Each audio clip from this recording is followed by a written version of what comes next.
Morning. Welcome again to Morning Devotions, and thank you so much for spending time with us. Forgive me if I'm very, very happy this morning. It's a beautiful Saturday morning. We're entering into a weekend. We've got great services this afternoon, this evening, and all day tomorrow. And I'm excited about that. I've got great sermons I want to teach you out of Paul's evangelism in the city of Iconium and how people poisoned minds. Lots of great stuff to teach. But Sister Bev's going to be home in just a few minutes. And Shasha's going to be home in just a few minutes. And my home is going to again be filled with the sounds of laughter and giggling.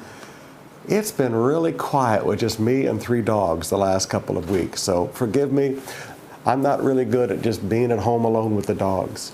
So if I smile extra big today, you'll understand why. I want to talk to you about friendship for just a minute out of the book of Proverbs. We spent a great deal of time over there in the New Testament, but there's some stuff in Proverbs that's where we live every day, so I've been working on it the last few days. Another thing about relationships, a friendship.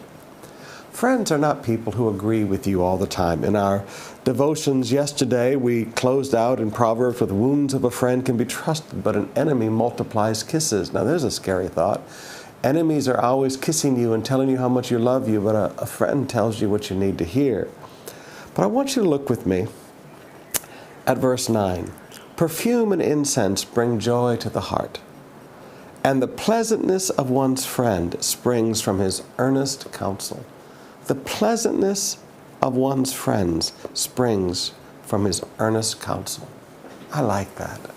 You want to know what makes friends a joy? The fact that they care, and then they speak up and they say things that help us do better and help us be better. Now that's what makes a friend a pleasant friend. Not a friend who agrees with us all the time and who never wants to say anything because they want us to pay for the dinner bill.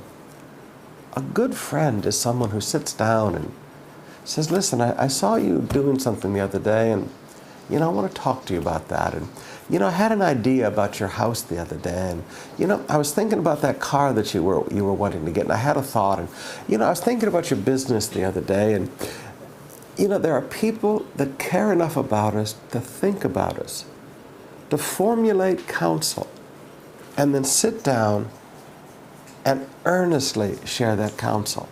Now again, they put their heart into it. Not just their head, they put their heart into it. They're engaged emotionally in our success. They're engaged emotionally in our life. Now this is what friends are for. This is what a real friend is all about. Now I want to encourage you today with the people that you look around at in your life. You have a lot of acquaintances. Please forgive me. You have a lot of acquaintances. All those people on Facebook that you call friends, those aren't friends. Those are people that you know. Some of them, you don't even know them by sight. If they walked up to you on the street and shook your hand, you wouldn't know them. But we use the term friend so loosely today. My grandfather used to say that when you die, if you have 5 close friends, you've died a very blessed man. The longer I live, the more I realize that he's right. There are people, they're like a river. They come and go in your life. If they can benefit from being around you, they're part of your life. If there's no benefit from being around you, they're not part of your life. That's not a friend, that's a parasite.